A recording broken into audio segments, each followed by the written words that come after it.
నాగమణికంట ఇది నిన్నటి కాకుండా మొన్నటి ఎపిసోడ్ది ఆ రోజు జరిగిన విషయాన్ని ఎక్స్టెన్షన్ జరిగింది కాబట్టి నిన్న ఎపిసోడ్లో చూపించారు కాబట్టి. అండ్ నాగమణికంట ఫస్ట్ ఆదిత్య ఓం గారు వచ్చి ఎందుకు ఆయన వచ్చి ఓటింగ్ వేశారు అని చెప్పడం జరిగింది. అండ్ ఆ టైంలో నేను నాగమణికంటతో డిస్కషన్ అవుతున్నప్పుడు చాలా అగ్రెషన్ అయ్యాడు. అండ్ అంతేకాకుండా కొంచెం ఓవర్ ఎగ్జాగ్రేట్ అయినట్టు కూడా కనిపించింది.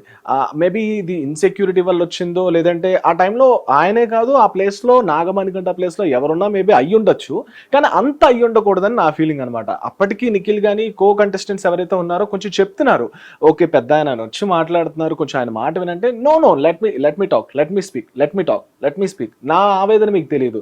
నేను 6 నెలలు ఒక రూమ్ లో ఉండొచ్చా. ఓకే భయ్, అక్కడ నిఖిల్ కూడా ఇంకొక విషయం చెప్పాడు, నువ్వే కాదు అక్కడ ఉన్న మిగతా 14 మంది కంటెస్టెంట్లు కూడా సేమ్ అదే బాధలు పడి వచ్చారు. అండ్ ఇంకొక థింగ్ ఏంటంటే, ఇప్పుడు ముందు ఎపిసోడ్లు 7 ఎపిసోడ్స్ చూసుకుంటే, అంటే 7 సీజన్స్ చూసుకుంటే, అందులో ఉండే 20 కంటెస్టెంట్లు ఆల్మోస్ట్ 140 మెంబర్స్ కూడా ఏదో ఒక కష్టం పడే వచ్చి ఉంటారు, ఎవరు గోల్డెన్ స్పూన్తో అయితే రారు. బట్ ఓకే, నీ ఏవి చూసిన తర్వాత కూడా నాకు అనిపించింది నీకంటూ ఒక జర్నీ ఉంది, కానీ అక్కడ ప్రొజెక్ట్ చేయాల్సిన అంత అవసరం లేదనిపించింది. అండ్ ఆయన కూడా ఇదే మెన్షన్ చేశారు, ఆదిత్య ఓం గారు కూడా, నన్ను ఒకవేళ ఎవరైనా నామినేట్ చేసి ఉంటే నేను మాత్రం ఇది చెప్పాను అని.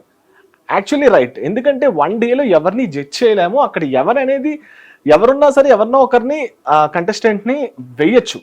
మేబీ ఆ పాయింట్ ఆఫ్ వ్యూలో ఏదో వెయ్యాలని వేశారని నాకు అనిపించింది తప్ప, దాన్ని నువ్వు చాలా ఎక్కువగా తీసుకున్నావు అని అనిపించింది. పోనీ అక్కడతో ఆగిందా.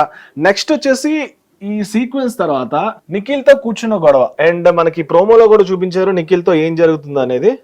ఇక్కడ కూడా సేమ్ నిఖిల్ వచ్చి ఫస్ట్ నాగమణికంటతో మాట్లాడడం, కొంచెం కామ్ డౌన్ చేయడానికి, ఆయన కొంచెం కామ్ డౌన్ చేసి కూల్ డౌన్ చేసి కొంచెం ప్యాంపర్ చేయడానికి ట్రై చేశాడు.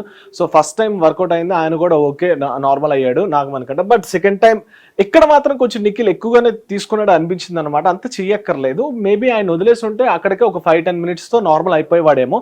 నువ్వు 2 to 3 టైమ్స్ చేయడం వల్ల ఆయనకు ఒక పాయింట్ దొరికింది, నువ్వు ఎక్కడో లాగుతూ ఆయన్ని నెగిటివ్గా చేయించడానికి చూపిస్తున్నావేమో అని ఒక పాయింట్ అయితే దొరికింది.